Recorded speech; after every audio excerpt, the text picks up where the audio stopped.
Marilah kita sama-sama bersyukur kepada Allah atas segala nikmat, atas segala karunia, atas segala anugerah yang Allah berikan kepada kita, yang mana nikmat itu hadirin yang mulia, kalau masih ada seakan-akan tidak ada. Tapi nanti kalau sudah tidak ada baru terasa manfaat. Kita tiap hari jalan dengan dua kaki, gak pernah kita syukuri itu. Tapi kalau nanti ada yang kakinya putus satu baru tahu kaki itu berdua betul-betul nikmat. Kita punya jari 5, ya kita syukuri tiap hari ya begini-begini saja.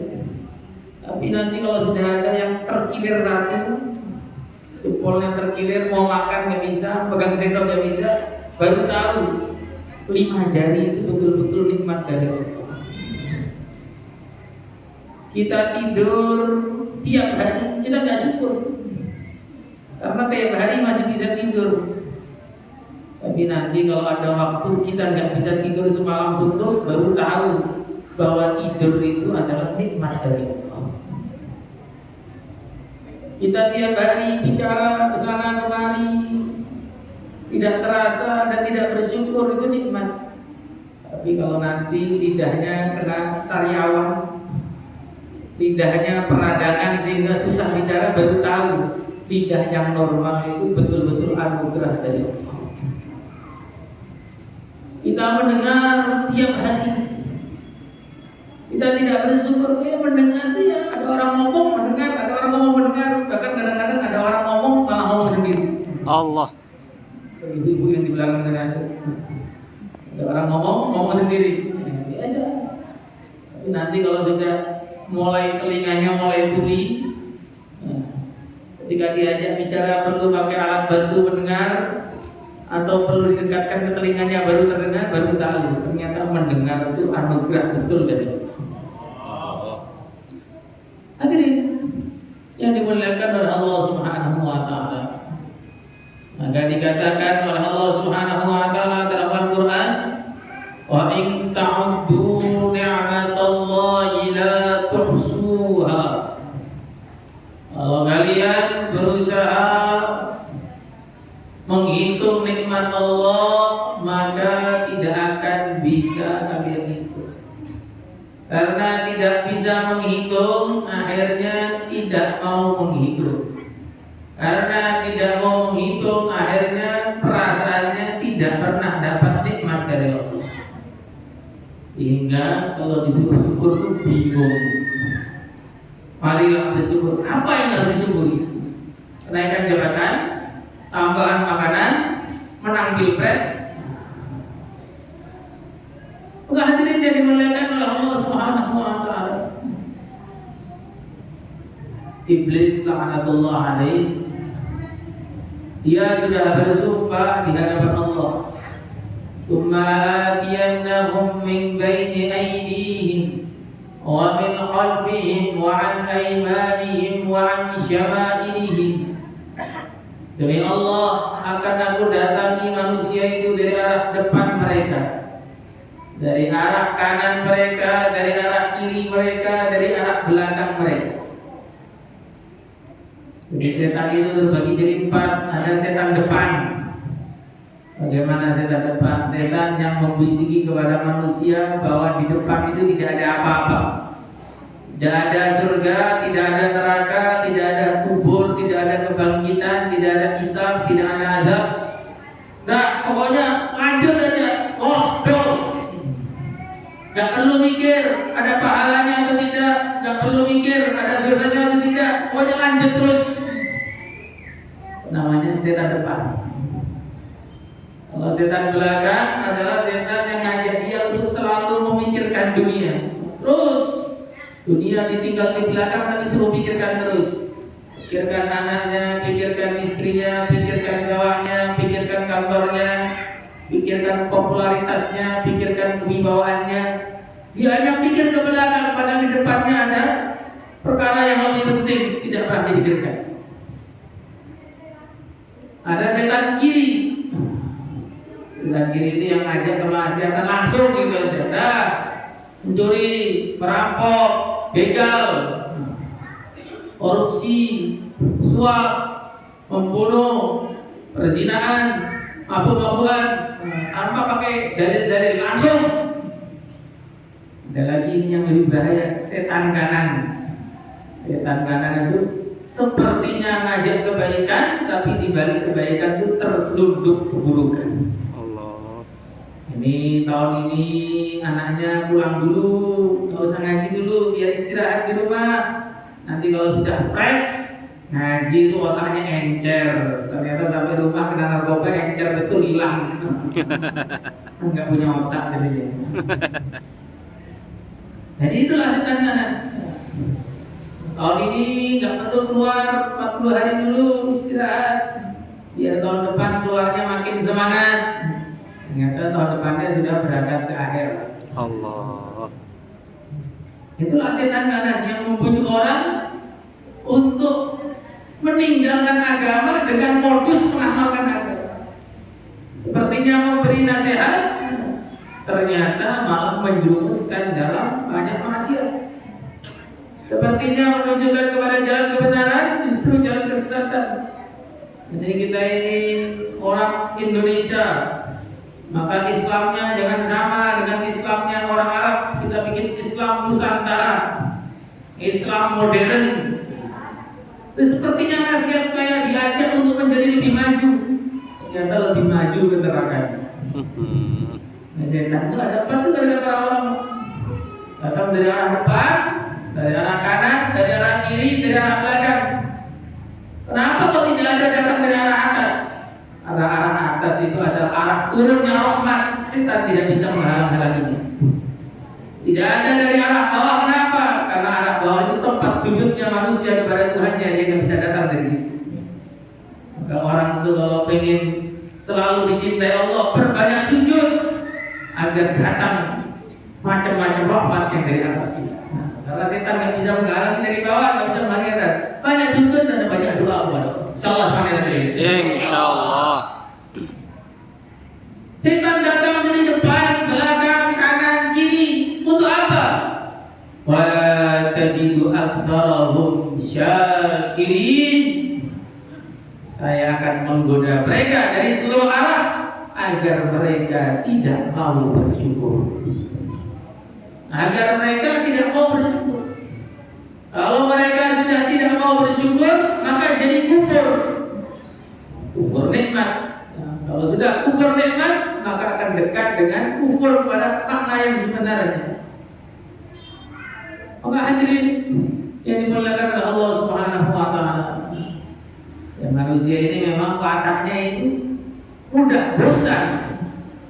Maka perlu banyak majlis-majlis kebaikan yang mengingatkan mereka tentang masalah ini. Mudah lupa.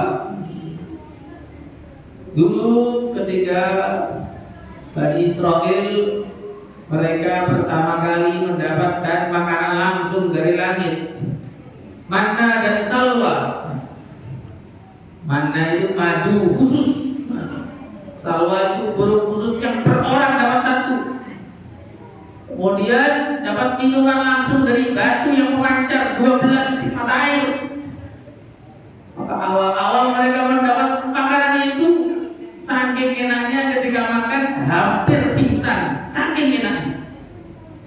Tapi betulan ini bukan seperti influencer ya, rasanya hampir pingsan, hampir muntah. Tetapi setelah beberapa hari berlalu, beberapa tahun berlalu, maka apa yang mereka katakan? Lan nasbira ala ta'amin wahid fad'u lana rabbaka yu'rij lana mimma tunbitul ardu min baqliha wa qithaiha wa fumiha wa 'adasiha wa basaliha. Sini apa ini? Bosan kita.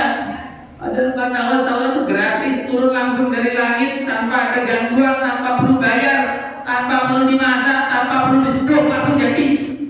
Tapi mereka malah minta kerja dulu, minta ini, minta itu. Ini mirip sama orang itu yang dienakan nggak mau tuh banyak. Manusia itu kadang-kadang suka begitu, dienakan nggak mau. Diberi tubuh yang sempurna, malah ditindik hidungnya, tindik lidahnya, ditato badannya. Badan bagus-bagus, kasih warna sana, warna sini. Rambutnya kasih warna hijau, hampir mirip sama rumput. Tadi kalau kambing lewat digigit. Hadirin yang dimuliakan Allah Subhanahu wa taala. Memang manusia itu begitu. Seperti putranya Nabi Nuh alaihi salatu wassalam diajak ketika banjir bandang. Wa nada Nuh ibnahu wa kana fi ma'zili ya bunayya irkam ma'ana wa la takum ma'al kafirin. Sudah banjir bandang diajak sini naik kapal nak biar selamat. Malah anaknya itu semua enak nggak mau. Qala sa'awi ila jabali ya'simuni minal ma'. Nah, mungkin dia dulu belajar ilmu sains atau gimana. Saya mau naik gunung. Di gunung itu air nggak bakal naik. Air selalu mencari tempat yang rendah. Iya, itu kalau air bukan adab, dia mencari tempat yang rendah. Tapi kalau air itu sudah adab dari Allah, rendah. Tidak rendah, semua kena rata. Ya, sebagaimana kita lihat sekarang ini, kalau Allah sudah ingin bikin banjir, walaupun di Riau ini tanah semua, ya banjir aja. Maka banjir itu bukan gara-gara resapan tanah kurang, ya Allah bikin banjir gitu saja. Allah bikin banjir, ya banjir. Zaman Nabi Nuh semua berbenah aspal, semua tanah semua, nggak meresap. Allah bikin nggak meresap, dia nggak meresap. Allah bikin meresap, dia meresap. La ilaha illallah. Maka ada orang-orang yang saking tidak pahamnya dengan keagungan Allah, saking tidak pahamnya dengan bahwa Allah itu kuasa menghukum siapa saja, dia bikin plan. Ini banjir adalah bencana alam, bukan adab dari Allah. Gempa itu bencana alam, bukan adab dari Allah. Alam itu bisa gerak sendiri tanpa digerakkan oleh Allah. Kita melihat ini plastik yang ada di mana ini bisa datang ke situ. Sebelumnya di ruangan bisa datang ke sini, kenapa? Ada yang menggerakkan. Lah bumi aslinya diam saja, tiba-tiba goncang sana goncang sini, pasti ada yang menggerakkan, nggak mungkin gerak sendiri. Siapa yang menggerakkan? Allah. Ya, tapi kalau iman itu simpel saja mikirnya. Orang nggak iman pikirnya muter sana muter sini, ternyata nggak sampai tujuan. Orang itu kalau tidak ada iman, seperti orang itu yang buta, banyak menyimpulkan tapi hasilnya salah semua. 3 orang buta datang ke kebun binatang mau lihat gajah, padahal buta. Yang satu pegang kakinya, yang satu pegang telinganya, yang satu pegang badannya. Yang satu mengatakan, gajah itu panjang, keras seperti pohon kelapa. Mana mengatakan enggak, gajah itu tipis, lebar seperti selimut. Oh enggak, gajah itu tebal seperti tembok. Sudah lama menyimpulkan, ujung-ujungnya salah. Kenapa? Karena buta matanya. Begitu juga orang yang tidak ada keimanan, lama menyimpulkan di lempengan, orang-orang semangat. Salah, semua diatur. Kalau Allah bikin banjir, tidak banjir. Kalau Allah tidak bikin banjir, ya tidak banjir. Kalau Allah mau bikin tenggelam, nggak perlu di laut seperti Qarun, ditenggelamkan hidup-hidup ke dalam bumi. Seperti disebutkan dalam salah satu kitab, ya, ketika terjadi gempa bumi besar di Suriah sana atau di Irak, tanah terbelah. Maka di antara belahan tanah itu di bawahnya ada kota ternyata. Ada kota yang terkubur hidup-hidup. Maka kalau Allah mau menenggelamkan, nggak perlu jauh-jauh ke laut. Ini tutup gitu aja masuk semua. Allah. Nah, hadirin yang dimuliakan oleh Allah Subhanahu wa taala.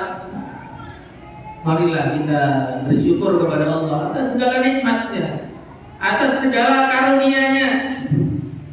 Bahkan napas kita itu perlu kita syukuri.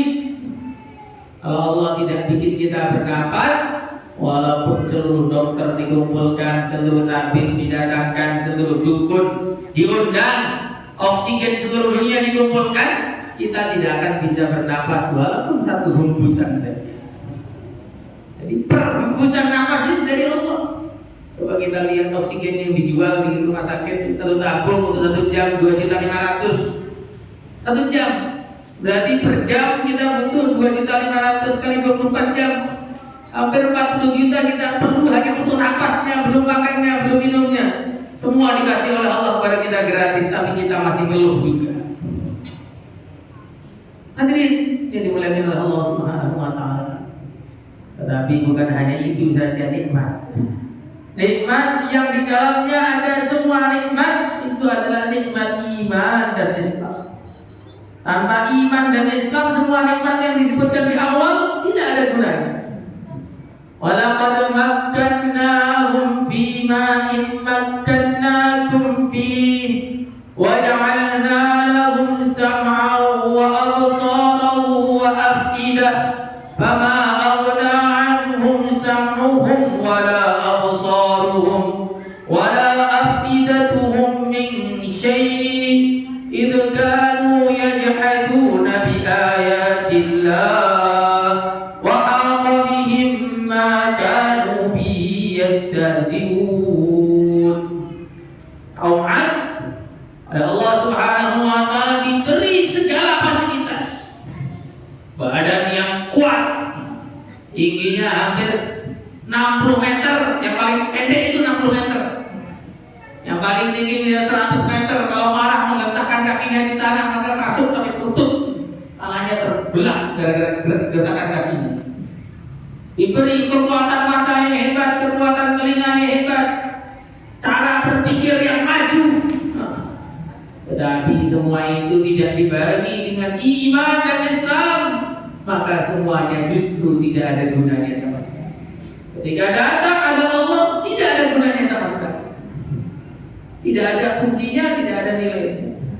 Semua teknologi mereka habis lantak, tidak tersisa. Ada orang bilang, oh itu kan teknologi kuno, kalau teknologi sekarang ya beda. Tsunami di Jepang 2011, Jepang paling ahli teknologi, ketika tsunami datang, apa mereka bisa menahan tsunami datang? Ya sama saja. Allah yang dulu dengan Allah yang sekarang sama-sama kuasanya. Manusia dulu dan manusia sekarang sama-sama tidak berkuasa. Allah.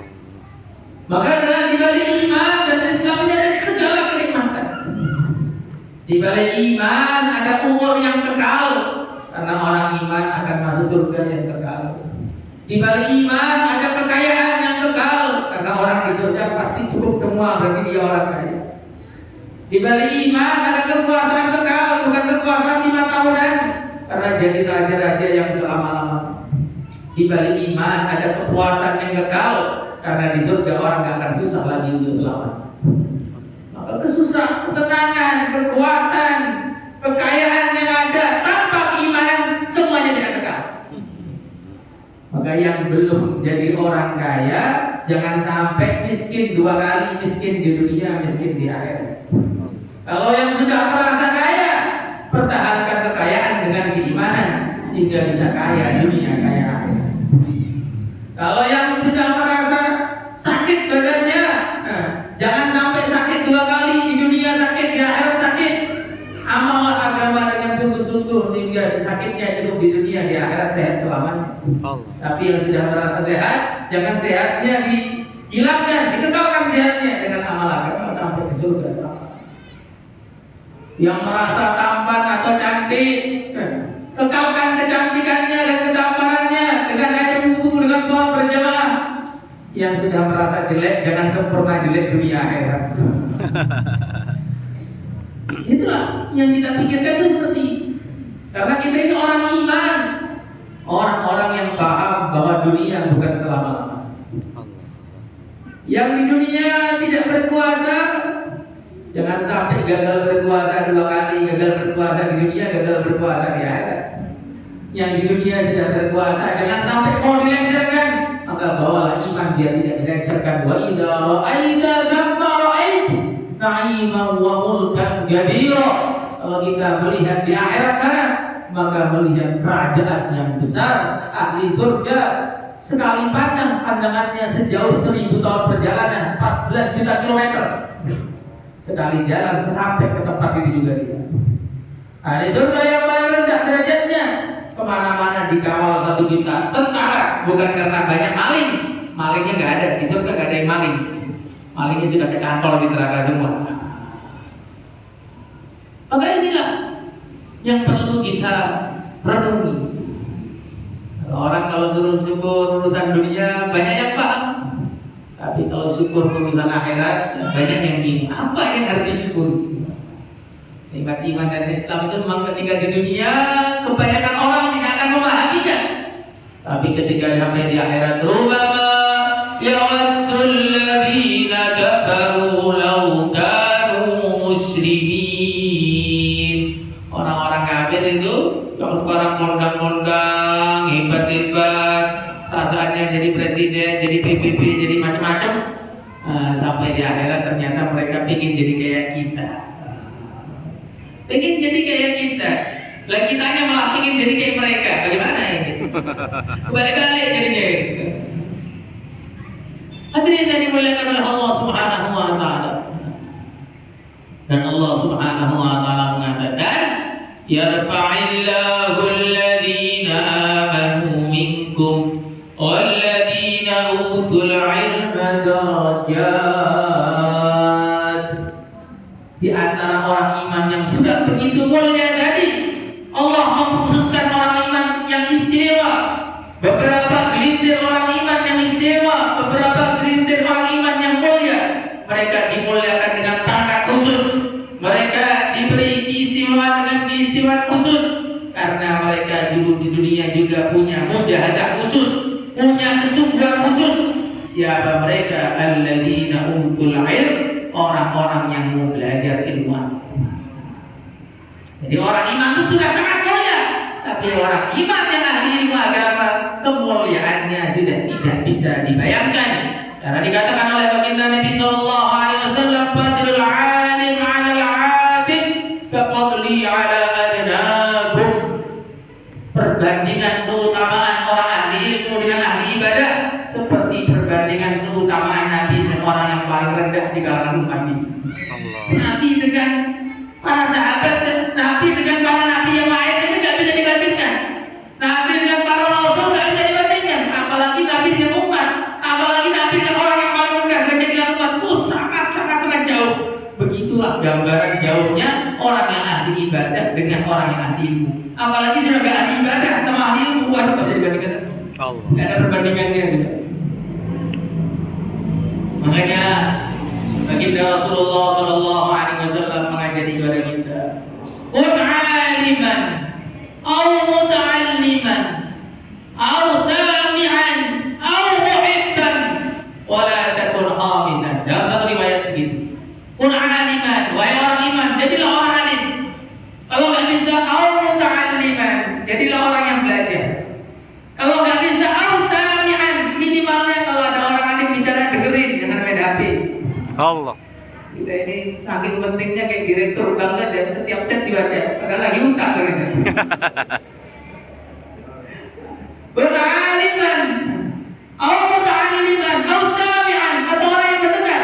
Kalau tidak mau mendengar, atau muhibban, minimal cinta.